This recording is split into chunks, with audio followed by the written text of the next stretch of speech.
नमस्कार विद्यार्थी मित्रांनो. मागच्या तासाला आपण मेल रिप्रोडक्टिव्ह सिस्टीम हा पार्ट स्टडी करत होतो. ह्युमन मेल रिप्रोडक्टिव्ह सिस्टीम 4 महत्त्वाच्या पार्टमध्ये डिवाइड केली जाते. Testis, accessory, ducts, glands, external genitalia. मागच्या तासाला आपण टेस्टिसचे काही कॅरेक्टर्स म्हणजे टेस्टिसचं लोकेशन कुठे, कशा पद्धतीचं स्ट्रक्चर टेस्टिसचं असतं एक्स्टर्नली, हे स्टडी केलं होतं. Today we have going to discuss the histology of the testis, internal structure of the testis. टेस्टिसचं जे आतलं स्ट्रक्चर आहे, हे स्ट्रक्चर नक्की कसं असतं हे आजच्या लेक्चरमध्ये आपण समजून घेणार आहोत.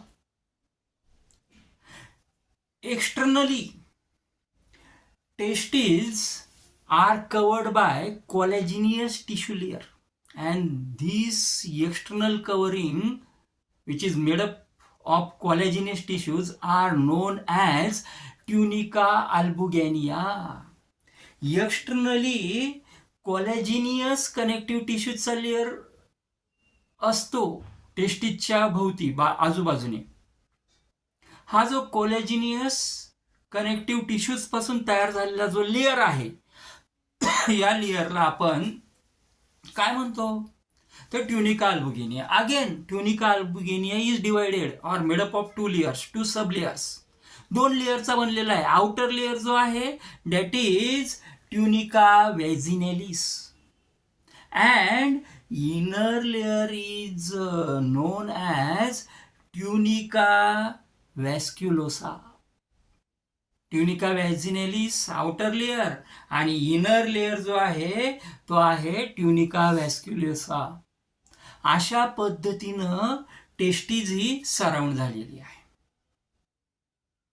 आता we have already learn that testis are present in pair. A pair of testis are present in the human reproductive system. Pair मध्ये असते. From the outer covering, means from tunica albuginea, the fibers arises. The fibers arises from the tunica albuginea, divide each testis into 200 to 300 lobules. They are known as testicular lobules. त्यांना testicular lobules असं म्हटलं जातं. Each testicular lobules having 1 to 4 highly coiled tubules called as seminiferous tubules. प्रत्येक testicular lobule हा 1 ते 4 इतक्या नंबरमध्ये highly coiled testicular lobule हा हायली कॉइल्ड ट्युबल्स पासून बनलेला असतो. त्या प्रत्येक ट्युबलला सेमिनिफेरस ट्युबल्स म्हटलं जातं. बघा, फायबर्स अराईज होतात ट्युनिका अल्बुगिनिया मधनं. प्रत्येक टेस्टिसला 200 ते 300 टेस्टिक्युलर लॉब्यूल मध्ये डिवाइड करतात. प्रत्येक टेस्टिक्युलर लॉब्यूल हा 1 ते 4 पर्यंतच्या हायली कॉइल्ड अशा सेमिनिफेरस ट्युबल्स पासून बनलेला आहे. आता seminiferous tubules are actually functioning for spermatogenesis. The sperm cell actually develops inside the seminiferous tubules. या सेमिनिफेरस ट्युबल्सचं इंटरनल स्ट्रक्चर कसं आहे, बुकमध्ये जी फिगर आलेली आहे ही फिगर आपल्याला रेफर करावी लागेल. ही फिगर आपल्याला समजून घ्यावी लागेल. बघा, 2 गोष्टी असतात की फिगरवरनं तुम्ही एक्सप्लेनेशन लक्षात ठेवू शकतात किंवा एक्सप्लेनेशन लक्षात ठेवून त्यावरनं तुम्ही फिगरकडे जाऊ शकता. त्यामुळे या पर्टिक्युलर टॉपिक मध्ये फिगर सुद्धा तेवढीच महत्वाची आहे.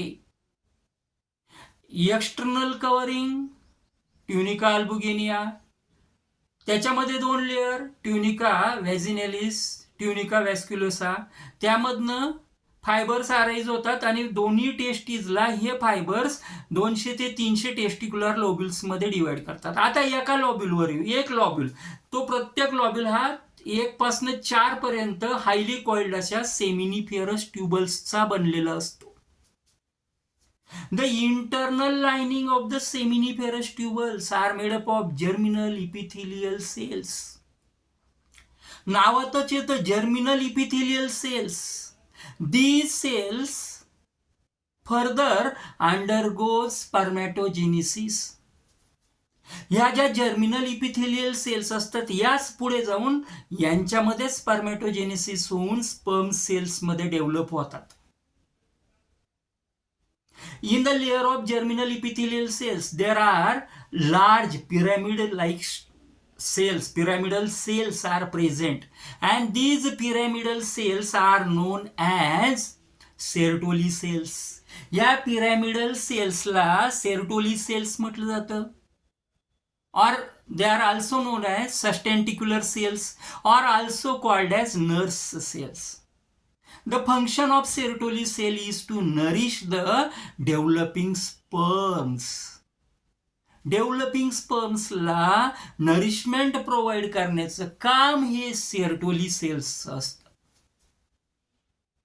नाऊ दोन म्हणजे लॉब्युल्सच्या आतमध्ये 1 पासून 4 पर्यंत सेमिनिफेरस ट्युबल्स असणार. या 2 सेमिनिफेरस ट्युबल्सच्या मध्ये जी जागा असते, in between 2 seminiferous tubules,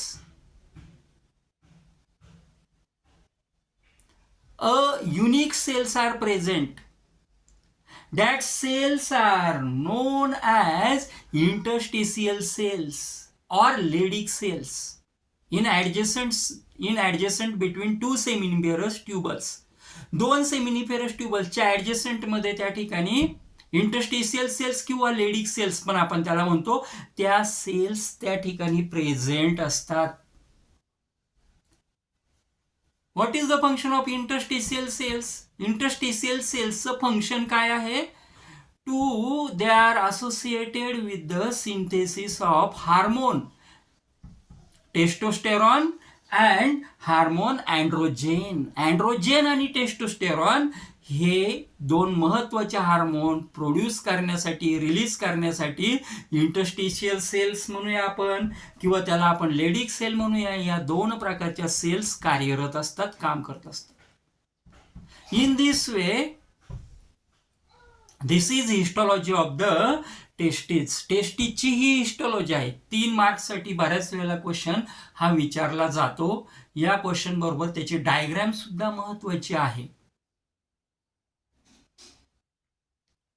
4 ते 5 पॉइंट महत्वाचे पॉइंट तुमच्या लक्षात असले पाहिजे. खूप मोठं थेरॉटिकल उत्तर असावं असं नाही, मुद्देसूद उत्तर असावं आणि ईच पॉइंट कॅरी 1/2 मार्क. साधारणतः 3 मार्काचा प्रश्न असेल तर 6 ते 7 मुद्दे तुमचे असावेत विथ डायग्राम. ओके, पुढच्या लेक्चरमध्ये, पुढच्या व्हिडिओमध्ये आपण पुढचा जो पार्ट आहे मेल रिप्रोडक्टिव्ह सिस्टीमचा, दॅट इज ॲसेसरी डक्ट, हा आपण स्टडी करूया. Thank you to all of you. धन्यवाद.